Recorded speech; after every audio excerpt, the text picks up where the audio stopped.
ನಂಬಿದ್ರೆ ನಂಬಿ ಬಿಟ್ರೆ ಬಿಡಿ, ಈ ಸೂತ್ರ ಪಾಲಿಸಿದ್ರೆ ನೀವು ಗೃಹ ಸಾಲಕ್ಕೆ ಕಟ್ಟುವ ಬಡ್ಡಿ 100% ನಿಮಗೆ ವಾಪಸ್ ಸಿಗುತ್ತೆ. 100% ಹೋಮ್ ಲೋನ್ ಇಂಟ್ರೆಸ್ಟ್ ಫ್ರೀ ಅಂದರೆ ಏನು ಗೊತ್ತಾ? ಎಸ್, ಬ್ಯಾಂಕ್ಗೆ ನೀವು ಕಟ್ಟುವ ಬಡ್ಡಿ ಸಂಪೂರ್ಣ ನಿಮಗೆ ವಾಪಸ್ ಬರುತ್ತೆ ಅಂತ ಅರ್ಥ. ಈ ವಿಡಿಯೋನ ನೀವು ಪೂರ್ತಿ ನೋಡಿದ್ರೆ ಬರೋಬ್ಬರಿ ನಿಮಗೆ 46 ಲಕ್ಷ ರೂಪಾಯಿ ಬಡ್ಡಿಯನ್ನು ಉಳಿಸೋದು ಹೇಗೆ ಅನ್ನೋದು ಗೊತ್ತಾಗುತ್ತೆ. ಬನ್ನಿ, ಹಾಗಾದ್ರೆ ಹೋಮ್ ಲೋನನ್ನು 0% ಇಂಟ್ರೆಸ್ಟ್ ಮಾಡೋದು ಹೇಗೆ ಅನ್ನೋದನ್ನ ಈ ವಿಡಿಯೋದಲ್ಲಿ ಪೂರ್ತಿಯಾಗಿ ತಿಳ್ಕೊಳ್ಳೋಣ. ದಯವಿಟ್ಟು ಅರ್ಧಂಬರ್ಧ ವಿಡಿಯೋವನ್ನು ನೋಡಬೇಡಿ, ಯಾಕೆಂತ ಹೇಳಿದ್ರೆ ಇದರಲ್ಲಿ ಪ್ರತಿ ಹಂತದಲ್ಲೂ ನೀವು ಹೇಗೆ ಬಡ್ಡಿಯನ್ನು ಉಳಿಸ್ಬೋದು, ನಿಮ್ಮ ಹೂಡಿಕೆಯ ಸ್ಟ್ರಾಟಜಿ ಹೇಗಿರಬೇಕು, ಹೇಗೆ ನಿಮಗೆ 46 ಲಕ್ಷ ರೂಪಾಯಿ ಬಡ್ಡಿ ಉಳಿತಾಯ ಆಗುತ್ತೆ ಅನ್ನೋದನ್ನ ಸ್ಟೆಪ್ ಬೈ ಸ್ಟೆಪ್ ಹೇಳ್ಕೊಟ್ಟಿದ್ದೀವಿ. ಅದನ್ನ ಮಿಸ್ ಮಾಡದೆ ನೋಡಿ, ಆವಾಗ ನಿಮಗೆ ಒಂದು ಪ್ರಾಕ್ಟಿಕಲ್ ಅಪ್ಲಿಕೇಶನ್ ಮಾಡಲಿಕ್ಕೆ ಸಾಧ್ಯ ಆಗುತ್ತೆ. ಹಾಯ್ ಹಲೋ ನಮಸ್ಕಾರ, ನಾನು ಶೇಷಕೃಷ್ಣ ಭಟ್. ಈ ಕಾಸ್ಟ್ಲಿ ದುನಿಯಾದಲ್ಲಿ ಒಂದು ಸ್ವಂತ ಮನೆ ಕಟ್ಟಬೇಕು ಅಥವಾ ಖರೀದಿಸಬೇಕು ಅಂತ ಹೇಳಿದ್ರೆ ನಮ್ಮಲ್ಲಿರುವಂಥ ಹಣದಲ್ಲಿ ಖಂಡಿತವಾಗ್ಲೂ ಆಗೋದೇ ಇಲ್ಲ. ಆಗ ನಾವೇನು ಮಾಡ್ತೀವಿ? ಹೋಮ್ ಲೋನ್ ತಗೊಳ್ತೀವಿ. ಹೋಮ್ ಲೋನ್ ಏನಾದರೂ ಸುಮ್ಮನೆ ಸಿಗುತ್ತಾ? ಖಂಡಿತವಾಗ್ಲೂ ಇಲ್ಲ. ನೀವೇನಾದರೂ 50 ಲಕ್ಷ ರೂಪಾಯಿ ಹೋಮ್ ಲೋನ್ ತಗೊಂಡ್ರಿ ಅಂತ ಹೇಳಿದ್ರೆ 50 ಲಕ್ಷಕ್ಕೂ ಹೆಚ್ಚು ನೀವು ಬಡ್ಡಿಯನ್ನು ಕಟ್ಟಬೇಕಾಗತ್ತೆ. ಖಂಡಿತವಾಗ್ಲೂ ಹೌದು, ಇದನ್ನು ಕೇಳಿದ್ರೆ ತಲೆ ತಿರುಗುತ್ತೆ. ಆದರೆ ಹೋಮ್ ಲೋನ್ ಮೇಲಿನ ಬಡ್ಡಿಯ ದರವನ್ನು 0 ಮಾಡೋದಕ್ಕೆ ಸಾಧ್ಯ ಇದೆ. ಅದು ಹೇಗೆ ಅಂತ ಕೇಳ್ತಾ ಇದ್ದೀರಾ? ಎಸ್, ಆ ಉಪಾಯವನ್ನೇ ಈ ವಿಡಿಯೋದಲ್ಲಿ ನಾವು ನಿಮಗೆ ತಿಳಿಸ್ಕೊಡ್ತೀವಿ. ಇದನ್ನು ಹೇಳ್ಕೊಡೋದಕ್ಕೆ ನಮ್ಮ ಜೊತೆಗೆ ಶರತ್ MS ಅವರಿದ್ದಾರೆ. ಇವರು ಸೀನಿಯರ್ ಜರ್ನಲಿಸ್ಟ್, ವೈಯಕ್ತಿಕ ಹಣಕಾಸು ಬರಹಗಾರರು, ಹಾಗೆಯೇ ಬಾಸ್ವಾಲ ಕಂಟೆಂಟ್ ವಿಭಾಗದ ಮುಖ್ಯಸ್ಥರು. ಮತ್ತೆ ಆಗ್ತಾಡ ಅವರನ್ನ ವೆಲ್ಕಮ್ ಮಾಡೋಣ, ಅವ್ರ ಜೊತೆಗೆ ಮಾತಾಡ್ತಾ ಹೋಗೋಣ. ಶರತ್ ಅವರು ನಮಸ್ತೆ, ವೆಲ್ಕಮ್ ಟು ದಿ ಶೋ. ನಮಸ್ತೆ ಶೇಷ. ಈ 0% ಇಂಟ್ರೆಸ್ಟ್ ಹೋಮ್ ಲೋನ್ ಅಂತ ಹೇಳಿದ್ರೆ ಏನು? ಈ 0% ಇಂಟ್ರೆಸ್ಟ್ ಹೋಮ್ ಲೋನ್ ಅಂದ್ರೆ ಏನು ಅನ್ನೋದಕ್ಕೆ ಬರ್ತೀನಿ. ಅದಕ್ಕಿಂತ ಮುಂಚೆ ನೋಡಿ, ಮನೆ ತಗೋಬೇಕು ಅನ್ನೋದು ಪ್ರತಿಯೊಬ್ಬ ಭಾರತೀಯನ ಕನಸು. ಅದು ಸಣ್ಣ ಮನೆನೋ, ಒಂದು ಮೀಡಿಯಂ ಸೈಜ್ ಮನೆನೋ, ಒಂದು ಬಂಗ್ಲೆನೋ, ಏನೋ ಒಂದು ನನ್ನ ಸ್ವಂತ ಸೂರಿರಬೇಕು ಅಂತ ಪ್ರತಿಯೊಬ್ಬ ವ್ಯಕ್ತಿನೂ ಬಯಸ್ತಾರೆ. ಅಲ್ಲಿ ಮನೆ ತಗೋಬೇಕಾ, ನನ್ನ ಹತ್ರ ದುಡ್ಡಿದೆಯಾ, ನನ್ನ ಹತ್ರ ದುಡ್ಡಿಲ್ವಾ, ಈ ಎಲ್ಲ ಆಲೋಚನೆಗಳಿಗೆ ಮೀರಿ ಒಂದು ಎಮೋಷನಲ್ ಅಟ್ಯಾಚ್ಮೆಂಟ್ ಮನೆ ಬಗ್ಗೆ ಭಾರತೀಯರಲ್ಲಿ ಇರುತ್ತೆ. ಈಗೇನಾಗುತ್ತೆ, ಈ ಮನೆನ ತೆಗೆದುಕೊಳ್ಳುವಾಗ ಪೂರ್ತಿ ದುಡ್ಡಿದ್ರೆ ಪೂರ್ತಿ ದುಡ್ಡಲ್ಲಿ ತೆಗೆದುಕೊಳ್ಳೋದು ಒಳ್ಳೇದೇ. ಆದರೆ ಬಹುಪಾಲು ಜನರಿಗೆ ಸಾಲ ಮಾಡದೆ ಮನೆ ತೆಗೆದುಕೊಳ್ಳಿಕ್ಕೆ ಸಾಧ್ಯ ಇಲ್ಲ. ಯಾಕೆಂದ್ರೆ ರಿಯಲ್ ಎಸ್ಟೇಟ್ ಅನ್ನೋದು ಇವತ್ತು ಅಷ್ಟು ದುಬಾರಿಯಾಗಿ ಕೂತಿದೆ. ಇವಾಗ ಬೆಂಗಳೂರಿನಲ್ಲಿ ಒಂದು ಸಣ್ಣ ಅಪಾರ್ಟ್ಮೆಂಟ್ ತಗೋತೀನಿ ಅಂದ್ರೂ ಕೂಡ 50 ರಿಂದ 60 ಲಕ್ಷ 70 ಲಕ್ಷದ ತನಕ ಬೇಕು. ಪರಿಸ್ಥಿತಿ ಹೀಗಿರುವಾಗ ಗೃಹ ಸಾಲ ಮನೆ ಖರೀದಿಗೆ, ಮನೆ ಕಟ್ಟೋಕೆ ಅಥವಾ ಫ್ಲಾಟ್ ತೆಗೆದುಕೊಳ್ಳಿಕ್ಕೆ ಅನಿವಾರ್ಯ. ಈ ಗೃಹ ಸಾಲದಲ್ಲಿ ಏನಪ್ಪಾ ಅಂತ ಹೇಳಿದ್ರೆ ದೊಡ್ಡ ಹೊರೆ ಏನಾಗುತ್ತೆ ಅಂತ ಹೇಳಿದ್ರೆ ಈ ಇಂಟ್ರೆಸ್ಟ್ ಪೋರ್ಷನ್ ಏನಾಗುತ್ತೆ. ಈಗ ಎಷ್ಟೋ ಸಂದರ್ಭದಲ್ಲಿ ನಾವು ಅಸ್ಲಿಗಿಂತ ಜಾಸ್ತಿ ಬಡ್ಡಿನೇ ಕಟ್ಟಿರ್ತೀವಿ. 50 ಲಕ್ಷ ಸಾಲ ಮಾಡಿದ್ರೆ 50 ಲಕ್ಷ ಬಡ್ಡಿ ಕಟ್ಟಬೇಕು. 50 ಲಕ್ಷಕ್ಕಿಂತ ಜಾಸ್ತಿ ಬಡ್ಡಿ ಕಟ್ಟಿರ್ತೀವಿ. ಆದ್ರೆ ಇಂಟ್ರೆಸ್ಟಿಂಗ್ ಹ್ಯಾಕ್ ಏನಪ್ಪಾ ಅಂತ ಹೇಳಿದ್ರೆ, ಈ 50 ಲಕ್ಷ ಬಡ್ಡಿ ಕಟ್ತೀವಲ್ಲ, ಅದನ್ನ ವಾಪಸ್ ತಗೊಳ್ಳಿಕ್ಕೆ ಒಂದು ಮಾರ್ಗ ಇದೆ. ಅದು ಏನಪ್ಪಾ ಅಂತ ಹೇಳಿದ್ರೆ ಅದ್ರ ಬಗ್ಗೆ ಈ ವಿಡಿಯೋದಲ್ಲಿ ಹೇಳ್ತೀವಿ. ಸ್ಟೆಪ್ ಬೈ ಸ್ಟೆಪ್ ನೋಡ್ಕೊಂಡು ಹೋಗಿ. ಮೊದಲನೇದಾಗಿ structure of home loan and interest ನೋಡ್ಬೋಣ. ಈಗ 40 ಲಕ್ಷ ರೂಪಾಯಿ ಸಾಲ ತಗೊಂಡ್ರು ಅಥವಾ ತಗೊಂಡ್ರಿ ಅಂತ ಇಟ್ಕೊಳ್ಳಿ.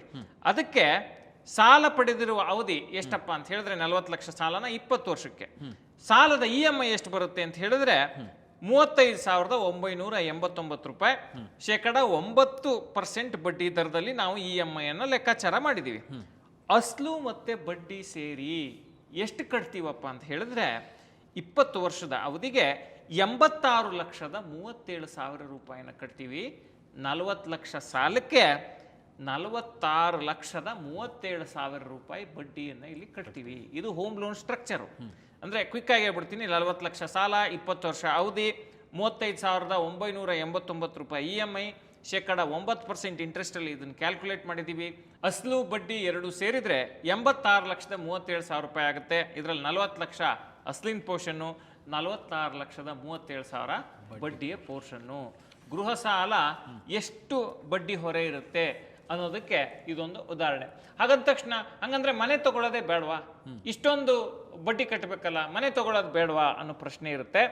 ಆದ್ರೆ ಏನ್ ಮಾಡಬೇಕಪ್ಪ ಅಂತ ಹೇಳಿದ್ರೆ ಮನೆ ತೆಗೆದುಕೊಳ್ಳಿಕ್ಕೆ ಮಾರ್ಗ ಇದೆ. ಮನೆ ಮೇಲೆ ಕಟ್ಟುವಂತಹ ಬಡ್ಡಿಯ ಹೊರೆಯನ್ನ ಇಳಿಸ್ಕೊಳ್ಳಿಕ್ಕೂ ಒಂದು ಮಾರ್ಗ ಇದೆ. ಅದ್ರ ಬಗ್ಗೆ ನಾವು ಮಾತಾಡ್ತೀವಿ. ಅದಕ್ಕೆ ಏನಪ್ಪ ಪರಿಹಾರ ಅಂತ ಹೇಳಿದ್ರೆ, ನಾವು ಏನು ಬಡ್ಡಿಯ ರೂಪದಲ್ಲಿ ಕಟ್ತೀವಲ್ಲ, ಆ ಬಡ್ಡಿಯ ರೂಪದಲ್ಲಿ ಕಟ್ಟುವ ಒಂದಿಷ್ಟು ಮೊತ್ತವನ್ನು, ಒಂದಿಷ್ಟು ಪರ್ಸೆಂಟೇಜ್ ಮೊತ್ತವನ್ನು ನಾವು ಒಂದು ಈಕ್ವಿಟಿ ಮ್ಯೂಚುವಲ್ ಫಂಡ್ನಲ್ಲಿ ಹಾಕಿದರೆ ನಾವು ಕಟ್ಟುವಂತಹ ಸಂಪೂರ್ಣ ಬಡ್ಡಿ ನಮಗೆ ವಾಪಸ್ ಸಿಗುತ್ತೆ. ಅರೆ ಹೇಗೆ ಇದು ಅಂತೇಳಿ ನೀವು ಹೇಳ್ಬೋದು. ಈಗ ನೋಡಿ, ಗೃಹ ಸಾಲಕ್ಕೆ ಕಟ್ಟುವಂತಹ ಬಡ್ಡಿಯನ್ನು ಸಂಪೂರ್ಣ ವಾಪಸ್ ಹೇಗೆ ಪಡ್ಕೋಬೋದು ಅನ್ನೋದನ್ನ ನಾನು ಹೇಳ್ತೀನಿ. ಗೃಹ ಸಾಲದ ಮೊತ್ತ ಎಷ್ಟು ಶೇಷ? 40 ಲಕ್ಷ ರೂಪಾಯಿ.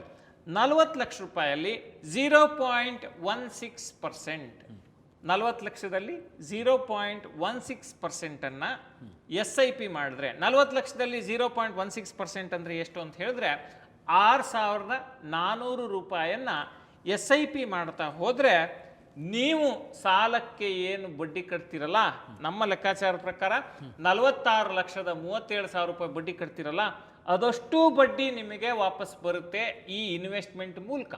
ಓಕೆ, ನೀವು ಎಕ್ಸ್ಪ್ಲೈನ್ ಮಾಡಿದ್ರಿ. ಬಟ್ ಈಕ್ವಿಟಿ ಮ್ಯೂಚುವಲ್ ಫಂಡಲ್ಲಿ SIP ಹಾಕಬೇಕು, ಆ ಮೂಲಕ ನಾವು ಬಡ್ಡಿಯನ್ನು ನಾವೇನು ಕಟ್ಟಿರ್ತೀವಿ ಅದನ್ನು ವಾಪಸ್ ಪಡ್ಕೊಳ್ಳೋದಕ್ಕೆ ಸಾಧ್ಯ ಇದೆ ಅಂತ ನೀವು ಹೇಳಿದ್ರಿ. ಅದನ್ನು ಪ್ರಾಕ್ಟಿಕಲ್ ಆಗಿ ತೋರಿಸ್ಬೋದು, ಎಕ್ಸ್ಪ್ಲೈನ್ ಮಾಡ್ಬೋದಾ? ಖಂಡಿತ ಶೇಷ. ಈಗ ನೋಡಿ, ಈ ಈಕ್ವಿಟಿ ಮ್ಯೂಚುವಲ್ ಫಂಡ್ಸ್ ಅಲ್ಲಿ ಗ್ಯಾರಂಟಿಡ್ ರಿಟರ್ನ್ಸ್ ಇರಲ್ಲ, ಇದು ಮಾರ್ಕೆಟ್ ಲಿಂಕ್ಡ್ ರಿಟರ್ನ್ಸ್ ಇರುತ್ತೆ. ನಾವು ಹಿಸ್ಟಾರಿಕಲ್ ಡೇಟಾವನ್ನು ತೆಗೆದುಕೊಂಡು ವಾರ್ಷಿಕ ಸರಾಸರಿ 12% ರಿಟರ್ನ್ ಸಿಗಬಹುದು ಅನ್ನೋ ಅಂದಾಜನ್ನ ಇಲ್ಲಿ ಮಾಡಿದೀವಿ. ನೋಡಿ, ಕಮಿಂಗ್ ಬ್ಯಾಕ್ ಟು ಪಾಯಿಂಟ್, ಈಗ ಸ್ಕ್ರೀನ್ ಮೇಲೆ ನೋಡಿದ್ರೆ ಮ್ಯೂಚುವಲ್ ಫಂಡ್ ಹೂಡಿಕೆ ಮೂಲಕ ಗೃಹ ಸಾಲಕ್ಕೆ ಕಟ್ಟುವ ಬಡ್ಡಿ ಸಂಪೂರ್ಣ ವಾಪಸ್ ಪಡೆಯೋದು ಹೇಗೆ ಅನ್ನೋದನ್ನ ನಾವು ತೋರಿಸ್ತೀವಿ. ಈಗ ನೋಡಿ, ಸಾಲದ ಮೊತ್ತ 40 ಲಕ್ಷ ರೂಪಾಯಿ, ಅದರಲ್ಲಿ 0.16% ಅಂತ ನಾನು ಈಗಾಗಲೇ ಹೇಳಿದೆ. ಅದು ಎಷ್ಟಾಗುತ್ತೆ ಅಂತ ಹೇಳಿದ್ರೆ 6,400 ರೂಪಾಯಿ.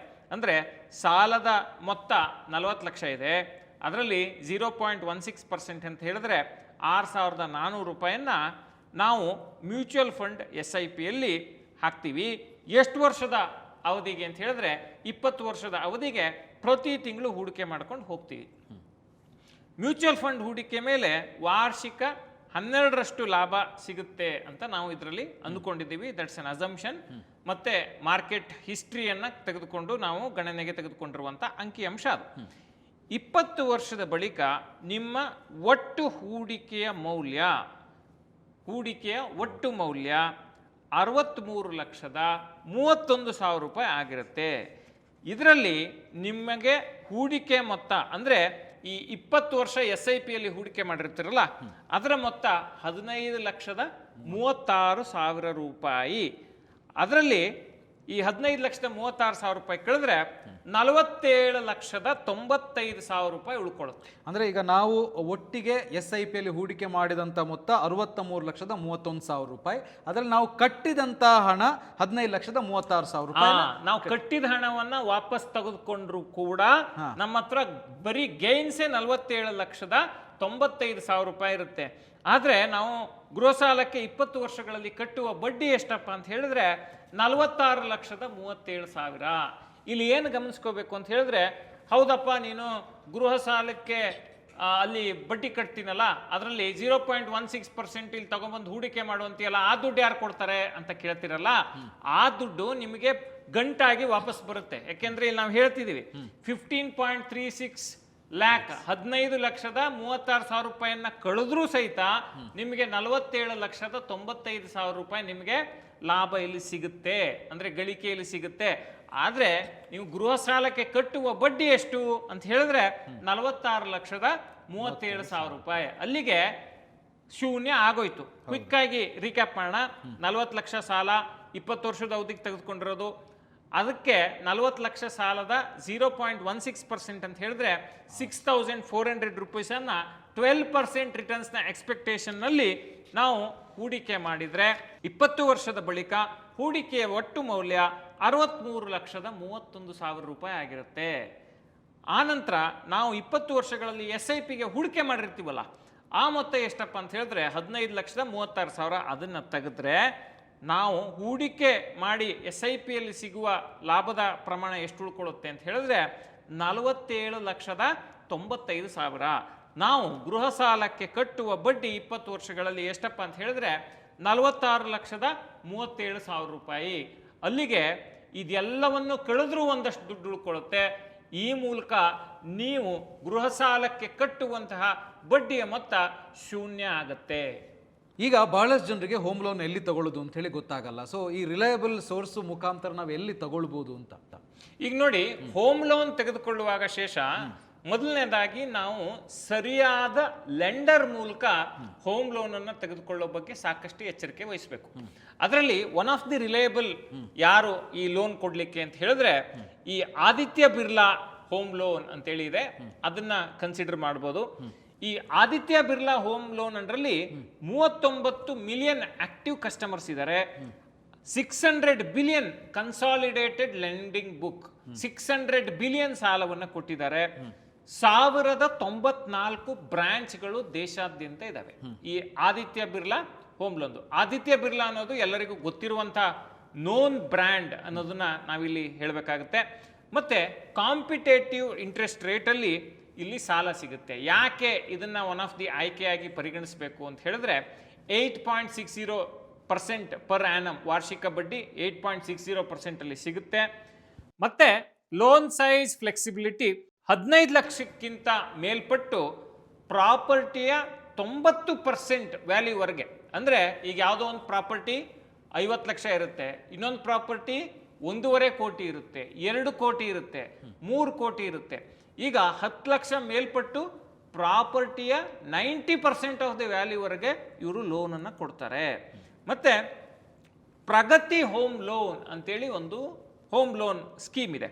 ಅದರಲ್ಲಿ 5 ಲಕ್ಷದಿಂದ 1 ಕೋಟಿವರೆಗೆ ಈ ಫ್ಲೆಕ್ಸಿಬಲ್ ಎಲಿಜಿಬಿಲಿಟಿ ಮತ್ತೆ ಹ್ಯಾಸಲ್ ಫ್ರೀ ಡಾಕ್ಯುಮೆಂಟೇಶನ್ ಜೊತೆ ಈ ಲೋನ್ ಅನ್ನು ಸ್ಯಾಂಕ್ಷನ್ ಮಾಡ್ತಾರೆ. ಈ ಪ್ರಗತಿ ಪ್ಲಸ್ ಅಂತ ಒಂದು ಸ್ಕೀಮ್ ಇದೆ ಶೇಷ, ಅದರಲ್ಲಿ 1.5 ಕೋಟಿವರೆಗೆ ಸಾಲವನ್ನು ಕೊಡ್ತಾರೆ. 75% ಆಫ್ ದಿ ಫಂಡಿಂಗ್ ಮತ್ತೆ ಪ್ರಾಪರ್ಟಿ ಏನಿದೆ ಅದರ 75% ಫಂಡಿಂಗ್ ಕೊಡ್ತಾರೆ ಸೆಲ್ಫ್ ಎಂಪ್ಲಾಯ್ಡ್ಗೆ, ಮತ್ತೆ 80% ಫಂಡಿಂಗ್ ಕೊಡ್ತಾರೆ ಸ್ಯಾಲ್ರಿಡ್ ಎಂಪ್ಲಾಯೀಸ್ಗೆ, ಸ್ಯಾಲ್ರಿಡ್ ಕಸ್ಟಮರ್ಸ್ಗೆ. ಇನ್ನು flat rate of 8.25%, above 50 lakhs 50 lakh ಮೇಲ್ಪಟ್ಟಿರುವಂತಹ ಸಾಲಗಳಿಗೆ ಫ್ಲಾಟ್ ರೇಟು 8.25% ಕೊಡ್ತಾರೆ. ಅಂದರೆ ಇನ್ನೂ ಬಡ್ಡಿ ಕಮ್ಮಿ ಆಗುತ್ತೆ. ಎಕ್ಸಿಸ್ಟಿಂಗ್ ಕಸ್ಟಮರ್ಸ್ಗೆ special low interest on high value home loans, ಅಂದರೆ ದೊಡ್ಡ ಗಾತ್ರದ ಗೃಹ ಸಾಲಗಳಿಗೆ ಸ್ಪೆಷಲ್ ಡಿಸ್ಕೌಂಟನ್ನು ಕೊಡ್ತಾರೆ ಬಡ್ಡಿ ದರದಲ್ಲಿ. ಇನ್ನು ಎಕ್ಸಿಸ್ಟಿಂಗ್ ಕಸ್ಟಮರ್ಸ್ಗೆ 50 ಲಕ್ಷ ಒಳಪಟ್ಟರೆ 8.90% ಇಂಟ್ರೆಸ್ಟ್ ರೇಟನ್ನು ಹಾಕ್ತಾರೆ. ಮತ್ತೆ ಬ್ಯಾಲೆನ್ಸ್ ಟ್ರಾನ್ಸ್ಫರ್, ಈಗ ನಾವು ಯಾವುದೋ ಬ್ಯಾಂಕಲ್ಲಿ ಸಾಲ ತಗೊಂಡಿದ್ದೀವಿ, ಆ ಬ್ಯಾಂಕ್ನಲ್ಲಿ ಸಿಕ್ಕಾಬಟ್ಟೆ ಇಂಟ್ರೆಸ್ಟ್ ರೇಟ್ ಹಾಕ್ತಿದ್ದಾರೆ ಅಂತ ಹೇಳಿದ್ರೆ ಹೋಮ್ ಲೋನ್ ಸ್ವಿಚ್ ಅಥವಾ ಹೋಮ್ ಲೋನ್ ಟ್ರಾನ್ಸ್ಫರ್ ಮಾಡಲಿಕ್ಕೆ ಅವಕಾಶ ಇರುತ್ತೆ. ಆ ಅವಕಾಶವನ್ನು ಕೂಡ Aditya Birla home loan provide ಮಾಡ್ತಾ ಇದೆ. ಮತ್ತು ಅಟ್ರಾಕ್ಟಿವ್ ಟಾಪ್ಅಪ್ಸ್ 30% ಮತ್ತು ರೀಪೇಮೆಂಟ್ ಟೆನ್ಯೂರು 30 ವರ್ಷದ ತನಕ ಕೊಡ್ತಾರೆ. ಟಾಪ್ಅಪ್ ಅಂದರೆ ಈಗ ಲೋನ್ ತಗೊಂಡಿರ್ತೀವಿ, ಅದ್ರ ಮೇಲೆ ಹೆಚ್ಚುವರಿ ಲೋನ್ ಬೇಕು ಅಂದರೂ ಕೂಡ ಇಲ್ಲಿ ಸಿಗುತ್ತೆ. ಇನ್ನೊಂದು ಇಂಟ್ರೆಸ್ಟಿಂಗ್ ಫ್ಯಾಕ್ಟರ್ ಏನಂತ ಹೇಳಿದ್ರೆ 30 ವರ್ಷದ ತನಕ ಇಲ್ಲಿ ಟೆನ್ಯೂರ್ ಸಿಗುತ್ತೆ. ಎಷ್ಟೋ ಜನರಿಗೆ ಏನಂತ ಹೇಳಿದ್ರೆ ಹೌದಪ್ಪ ಬಡ್ಡಿ ಜಾಸ್ತಿ ಆಗುತ್ತೆ ಪರವಾಗಿಲ್ಲ, ಆದರೆ ನನಗೆ ಟೆನ್ಯೂರ್ ಜಾಸ್ತಿ ಇದ್ದರೆ ಸ್ವಲ್ಪನೇ ಕಟ್ಕೊಂಡು ಹೋಗ್ತೀನಿ ಅನ್ನೋರು ಕೆಲವರು ಇರ್ತಾರೆ. ಅಂಥವರಿಗೆ ಈ 30 ಇಯರ್ಸ್ ಆಪ್ಷನ್ ನಿಮಗೆ ಅನುಕೂಲ ಮಾಡಿ ಕೊಡುತ್ತೆ. ಮತ್ತೆ ಆದಿತ್ಯ ಬಿರ್ಲಾದು ಫೌಂಡೇಶನ್, ಫಿನಾನ್ಷಿಯಲ್ ಫೌಂಡೇಶನ್ ಎಷ್ಟು ಸ್ಟ್ರಾಂಗ್ ಇದೆಯಪ್ಪ ಅಂತ ಹೇಳಿದ್ರೆ 3550 ಬಿಲಿಯನ್ ಅಗ್ರಿಗೇಟೆಡ್ ಅಸೆಟ್ಸ್ ಇದೆ. ಅಂದರೆ ಆತಂಕ ಪಟ್ಕೊಳ್ಳದೆ, ಹೆಚ್ಚು ತಲೆಬಿಸಿ ಮಾಡಿಕೊಳ್ಳದೆ ಇಲ್ಲಿ ಲೋನನ್ನು ತೆಗೆದುಕೊಳ್ಬಹುದು ಅನ್ನೋದಕ್ಕೆ ಇದು ಒಂದು ಪೂರಕ ದಾಖಲೆಯಾಗಿ ಕಾಣಿಸುತ್ತೆ. ಸೊ ಅಂದರೆ ನೀವು ಹೋಮ್ ಲೋನ್ ತಗೋಬೇಕು ಅಂತ ಹೇಳಿದ್ರೆ ಡಿಸ್ಕ್ರಿಪ್ಷನಲ್ಲಿ ಈ ಆದಿತ್ಯ ಬಿರ್ಲಾ ಹೋಮ್ ಲೋನ್ದು ಲಿಂಕ್ ಇದೆ, ಆ ಲಿಂಕನ್ನು ಬಳಸ್ಕೊಳ್ಳಿ. ಆ ಲಿಂಕನ್ನು ಬಳಸ್ಕೊಂಡು ನಿಮ್ಮ ಕನಸಿನ ಮನೆಯ ಖರೀದಿಗೆ ನೀವು ಅರ್ಜಿಯನ್ನು ಸಲ್ಲಿಸಿ ಅವರು ಡಾಕ್ಯುಮೆಂಟ್ಸನ್ನು ವೆರಿಫೈ ಮಾಡಿ ನಿಮ್ಮ ಲೋನನ್ನು ಪ್ರಾಸೆಸ್ ಮಾಡ್ತಾರೆ. ಈಗ ಹೋಮ್ ಲೋನನ್ನು ತಗೊಳ್ಳೋದು ಅಂತ ಹೇಳಿದಾಗ ಆದಿತ್ಯ ಬಿರ್ಲಾ ಕೂಡ ನೀವು ಪರಿಗಣಿಸ್ಬೋದು ಅಂತ ಹೇಳಿದ್ರಿ, ಬಟ್ ಇಂಟ್ರೆಸ್ಟ್ ಅದಕ್ಕೂ ಕೂಡ ಬರುತ್ತಲ್ಲ? ಖಂಡಿತ, ನಾನು ಅದಕ್ಕೆ ಹೇಳಿದ್ದು ಯಾವುದೇ ಹೋಮ್ ಲೋನ್ ತಗೊಂಡ್ರು ಇಂಟ್ರೆಸ್ಟ್ ಇಂದ ಪಾರಾಗಕ್ಕಾಗಲ್ಲ. ಇಂಟ್ರೆಸ್ಟ್ ಇಂದ ಪಾರಾಗ್ಲಿಕ್ಕೆ ದಾರಿ ಏನಪ್ಪಾ ಅಂತ ಹೇಳಿದ್ರೆ ಅದಕ್ಕೆ ಪರ್ಯಾಯವಾಗಿ ಒಂದು SIP ಅನ್ನ ಮಾಡುವಂಥದ್ದು. SIP ಅನ್ನ ಹೇಗ್ ಮಾಡಬೇಕು ಅಂತ ಹೇಳಿದ್ರೆ ನಾವಾಗ್ಲೇ ಎಕ್ಸಾಂಪಲ್ ಹೇಳಿದೀವಿ, 40 ಲಕ್ಷ ನಾವು ಸಾಲ ತಗೊಂಡ್ರೆ ನಾವು SIP ಅನ್ನ ಅದರಲ್ಲಿ 0.16% ಅಂತ ತಗೊಂಡ್ರೆ 6400 ರೂಪಾಯಿಯನ್ನ ನಾವು SIP ಮಾಡ್ತಾ ಹೋದ್ರೆ 20 ವರ್ಷಗಳ ಅವಧಿಗೆ ನಮಗೆ ಒಟ್ಟು 63,31,000 ರೂಪಾಯಿ ಸಿಗುತ್ತೆ ಅಂತ ನಾನು ಆಗ್ಲೇ ಹೇಳಿದೆ. ಜೊತೆಗೆ ಆ 63,31,000 ರೂಪಾಯಲ್ಲಿ ನಾವು 15,36,000 ರೂಪಾಯಿ ಕಳೆದ್ರೆ 47,95,000 ಉಳಿಯುತ್ತೆ. ಆದರೆ ನಾವು ಬಡ್ಡಿಗೆ ಕಟ್ಟುವಂಥದ್ದು ಎಷ್ಟು, ಅದು ನಾನು 9% ಅಲ್ಲಿ ಕ್ಯಾಲ್ಕುಲೇಟ್ ಮಾಡಿದ್ದೀನಿ. ಇದರಲ್ಲಿ ಬಡ್ಡಿ ಇನ್ನೂ ಕಡಿಮೆ ಇದೆ. 9% ಅಲ್ಲಿ ಕ್ಯಾಲ್ಕುಲೇಟ್ ಮಾಡಿದ್ರು ಕೂಡ 46,37,000 ರೂಪಾಯಿ ಬಡ್ಡಿ ಬರುತ್ತೆ. ಅಂದರೆ ನಿಮಗೆ ಬಡ್ಡಿ ಹಣ ಏನು ಕಟ್ತಿದ್ದೀರಲ್ಲ ಅದು ವಾಪಸ್ ಬರುತ್ತೆ, ಇಲ್ಲ ಅಸ್ಲು ಉಳ್ಕೊಳ್ಳುತ್ತೆ. ಹಾಗಾಗಿ ನೀವು ಹಿಂಗೆ ದೀರ್ಘಾವಧಿ ಸಾಲಗಳನ್ನು ಮಾಡುವಾಗ ಹೂಡಿಕೆಯ ಕಡೆಗೂ ಸ್ವಲ್ಪ ಗಮನ ಕೊಟ್ರೆ ನೀವು ಹೂಡಿಕೆ ಮತ್ತು ಮನೆ ಖರೀದಿ ಕನಸು ಎರಡನ್ನು ನನ್ಸ್ ಮಾಡ್ಕೋಬಹುದು.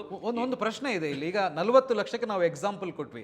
ಈಗ 50 ಲಕ್ಷ ಅಥವಾ ಅದಕ್ಕಿಂತ ಮೇಲ್ಪಟ್ಟು ಅಥವಾ 1 ಕೋಟಿನೋ ಎಷ್ಟೇ ತಗೊಂಡ್ರು ಕೂಡ ನಾವು ಈ SIP ಅಲ್ಲಿ ಹಾಕೊಂಡು ಹೋಗಬೇಕಾಗಿರೋದು 0.16%. ಈಗ ಲೋನ್ ಅಮೌಂಟ್ ಮತ್ತೆ ಟೆನ್ಯೂರ್ ಮೇಲೆ ಆ ಪರ್ಸೆಂಟೇಜ್ ನ ಡಿಸೈಡ್ ಮಾಡಬೇಕಾಗತ್ತೆ.